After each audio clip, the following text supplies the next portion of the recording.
Yun, and start recording mga kalapit na. Welcome sa isa na naman reaction video. Ang tagal ko nang wala. Ang tagal ko na wala. Mga 2 days. Nagtatrabaho ulit tayo eh.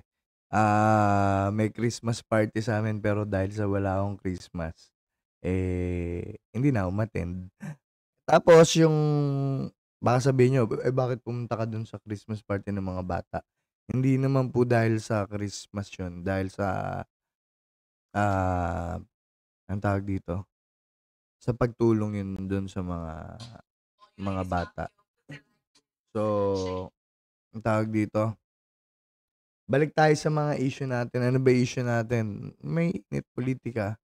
Ngayon, ito yung topic. Grabe ito. Migs Nograles, may nakatagong lihim. Ikinagulat ito ng taong bayan. So, meron tayong issue dito kay Migs Nograles, yung anak ni dating congressman din Nograles, 'di ba? Okay, so papakinggan natin. Ito kasi mga kalapid, sa totoo lang, kung magre-real talk tayo magre-real talk na lang, politika is politika. Madumi is madumi, 'di ba? Anong gagawin natin? 'Di ba? Mambabatikos tayo, criticize natin. Sana naririnig tayo, sana napapansin tayo. Malaking channel man 'yan o hindi. Yung iba nga nasa cyber libel pa, 'di ba? Pero siyempre eto sila Maharlika, eto may alam din 'yan. Imposibleng wala, 'di ba? Imposibleng walang connection sa loob si Maharlika, 'di ba? Parang yun sa akin, 'di ba, kung ba't ako nakakapagsalita tungkol sa politics, kung bakit alam ko kung sino sinasabi ko tatakbo sa 2028.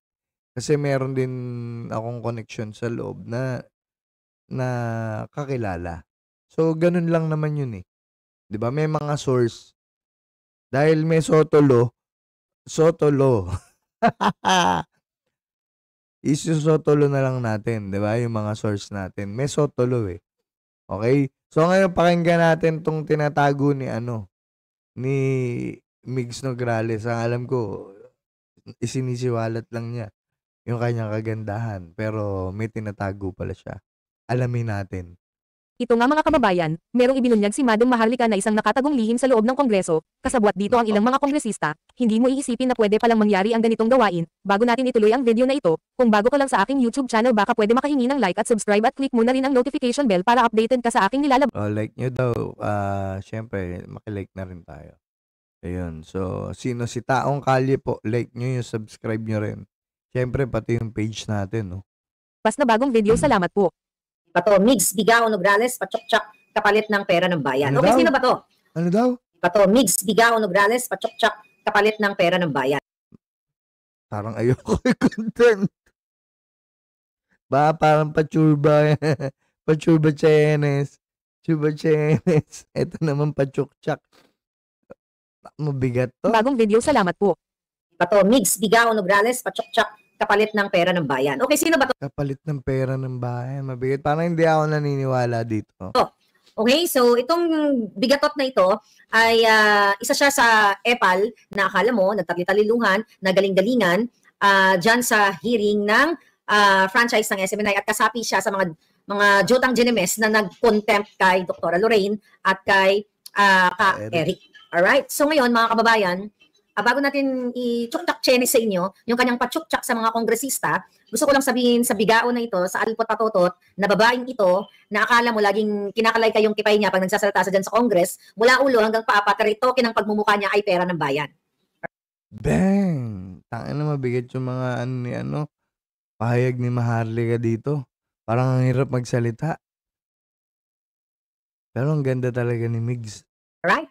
Hindi Subiri, Nograles. Base Migs Nograles, Migs Subiri yung sinasabi mo. Migs Nograles po, tuloy. Kaya sa pachukchak? Chukchak ba siya palangga? Don Rolando, ayan si Don Rolando. Ito, hindi naman ako naniniwala sa ganun. Hindi naman mararating ni Migs yung kinararatnan niya kung hindi siya matalino, di ba? Medyo mabigat yung ni Migs dito. Ay, ni Maharlika dito, paratang. Rolando, gising na gising.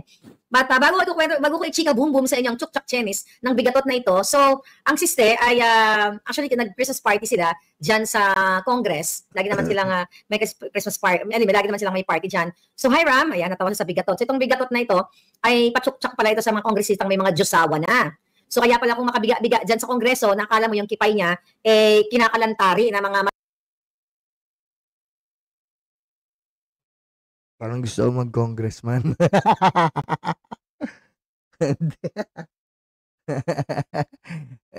Hindi po ako medyo 50-50 ako dyan. Hindi ako naniniwala dyan. Medyo, siguro, pwede sa pera, pero hindi sa chuk-chak, no? Pwedeng pera, pero hindi chuk-chak. Tuloy. on the bells at kapalit ay pera ng bayan. Maliban sa binibigay ni Tambaluslos na mga bayad sa kanila, sabi ko nga, nung kinontempt si Yun, siguro sa bayad, pwede. Pero pagdating sa pachuk-chak, chenes, chemerlu, churba-churba, negative. Parang mahirap paniwalaan, no? Wag naman, Migs. Nagrales. Wag. Eric ay may mga bonus milyones ang binigay sa kanila ni Tambaluslos, again, pera ng bayan. So, ang dami palang kinikita nitong si Migaon, di ba? Si Migs Gaon Nograles, dahil maliban sa allowance or pabuya, not really pabuya, well, bonus is the right word. Bonus sa kanya ni Tambaluslos, not only her, but lahat ng kasabwat ni Tambaluslos para gipitin ang SMNI at sila. Ayan, kilala niyo naman kung sino yung Tambaluslos, di ba si Speaker Romualdez. Eric, si Dr. Lorraine. So alam niyo naman kung anong pinanggalingan yan. Ang punot dulo nito ay yung panggigipit kay Pangulong Duterte, kay Inday, at lahat na dahil nga mukhang si Kuting ay kukunin na ng lupa. Diba? Ayan nga, yung sinasabi ko sa inyo, mga kalapida, diba? Pagdating dyan sa politika, nagbabago-bago yan. Kaya yung 2028 na yan, mahaba pa yan. Pero sa ngayon, nagtitirahan na yan para maka-establish sila ng posisyon pagdating ng 2028. Okay? Pero ang pangit lang yun nga, tinitira nila kaagad sila, Duterte. Syempre, SMNA, matik yan, Duterte yan plataforma ni yun, platform ni Duterte yun, kaya yun naman yung tinitira nila. 'Di ba? Parang yung nangyari sa Channel 2. Gantihan lang daw yun. Tuloy. Lilipad na naman sa Japan si Kuting, but later na nagpag-usapan yan. Baka mawala tayo dito sa focus natin kay Migs Gaon Alpotera Bigato. Wag naman. Wag pa naman tawagin ganyan. Maarlik ka naman. Nadudurog ang aking puso. Baka bigla sumabog. Alright? So, mga kababayan, ang nakita niyo naman sa interview niya kay Karen Davila, and ayan, Karen Davila, buti naman maayos yung interview mo. 'Di ba? Hindi yung laging bias, but that's good, good interview na ipakita mo kung gaano ka syonga bells at itong si Migaon, right? So mga kababayan, siguro nakita yung chuk-chak chenis niya. Right? So ito palang giatay na ito na Migaon na ito ay itinitake home. Ang ating puting ahas, diba? Migs, magkano ilang milyon? Hindi ka ba nakontento sa iyong nakukuhang pera ng bayan? Ang binibigay sa'yo ni Tambaluslos, ang inyong mga... Guys, parang hindi ako naniniwala dun, Hindi ako naniniwala dun. Wag naman. Ay, wag naman. Kabayaran sa bawat pag-contempt ninyo sa mga gusto ninyong i-contempt at manggipit. Tapos, pachuk-chak chenis ka pa palang alpotera ka. Diba? At mga kababayan, pera ninyo, pera nating lahat. So imagine nyo, kumikita na, sumisweldo na sa pera ng bayan, lumala mo na, nagpaparitoke pang buwaka ng ina, pati ilong niya, pera ng bayan, natusin wala akong pakala magparitoke. Nagparitoke ba? Mukhang natural beauty naman ewan ko lang siguro yung mga babae makakapansin, diba? Babae sa babae. Pero sa akin parang, lalo na pa sa TikTok, kasi nakafollow ako sa TikTok ni Congresswoman Migs. Diba? Pero nagbibigay lang siya doon din ng mga naman batas. Ang tawag dito? Payong batas. Pero pagdating dito ngayon sa Congress, wag naman. Ay, wag naman. Ang sakit. Kayo wala akong pakialam kung pera ninyo. Pero kung pera ng bayan, ang ginagamit nyo para tumangos ang ilong nyo, katulad nito ni Migaon, ay baka ng ina, di ba? So ngayon, mga kababayan, ayon sa ating nakarating na impormasyon, basta may perang kapalit, pwede nyo i-take home ang Migaon. Naku po, wag naman uli. Wag naman uli. Nakalungkot. Nakakalungkot. Wag naman. Ay, wag O, naman. yan yung pangalan niya, Migaon. Bagay. O, pwede rin Alpotera. O, Grabe, no? Ito kasi si Maharlika, ayan. Straight to the point ba? Una-una, wala rin siya sa Pilipinas, kaya ganyan din siya magsalita. Di ba? Eh, marami din alam yan, syempre. Marami alam yan, posibleng wala. Tuloy.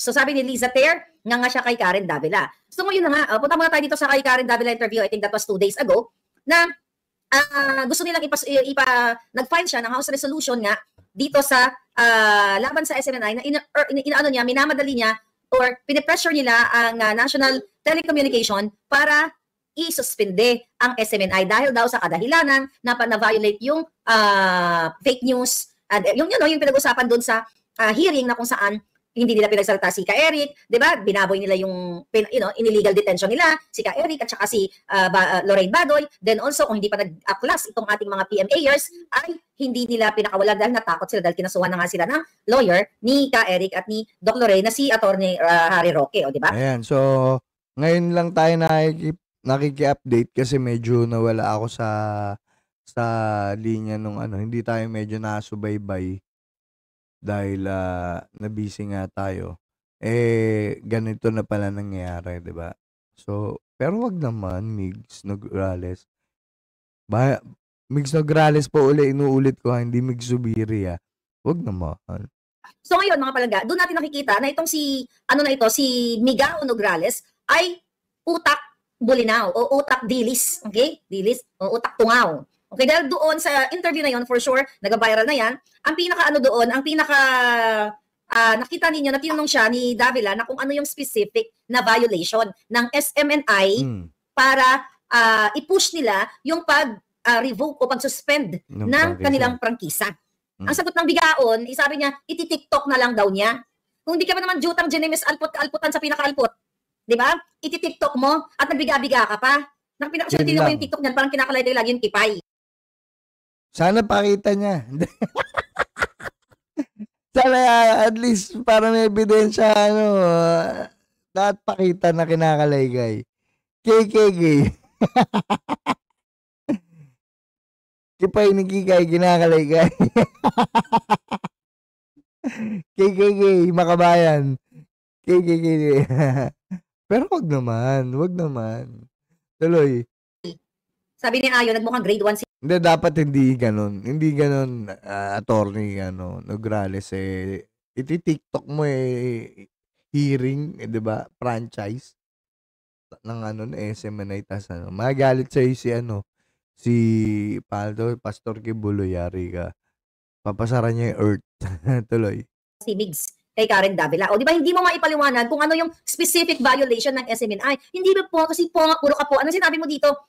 O, sabi ni Davila, ito, sabi niya, based on the hearings, do you believe that SMNI has violated their franchise? O sabi ni Migaon, we have yet to see and nakita naman natin that they have mukhang may violation. Nakita naman natin, mukhang may violation. Mukhang may. Ibig sabihin, wala pang violation.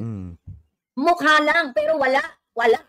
See, kung di pa ka naman bubita peron, hindi ka na bubita, Bigaon alpat patutot. Lahat na lang nasa iyo na. Kahit gaano kang retoke yung jilong mo, day. Ayo, thank you. Yung jilong mo na galing sa pera ng bayan, hindi mo mabadaan ang mga tao sa pakyut-kyut mong alpotera ka.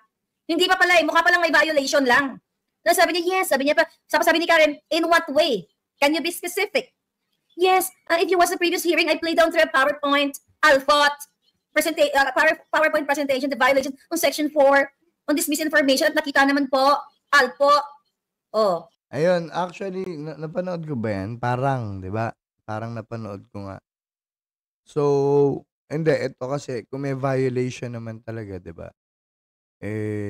Okay lang. Pero kung wala, wag naman sanang gipitin din, di ba? Kasi ang nangyayari nga, sa base sa nakikita natin, ginigipit talaga yung SMNI.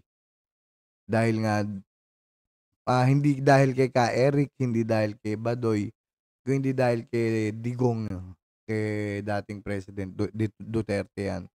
So, yun yung yun yung issue dyan.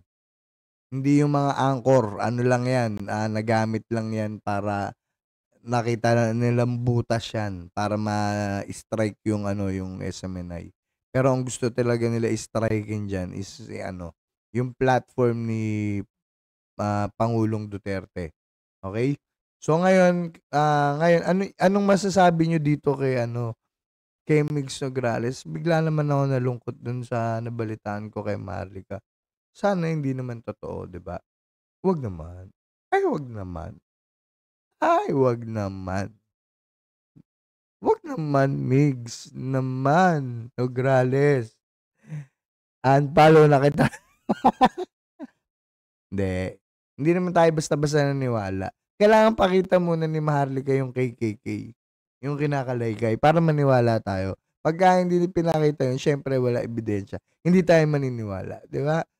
Doon tayo sa makatotohanan. Kailangan ipakita niya yung kinakalaykay para maniwala tayo.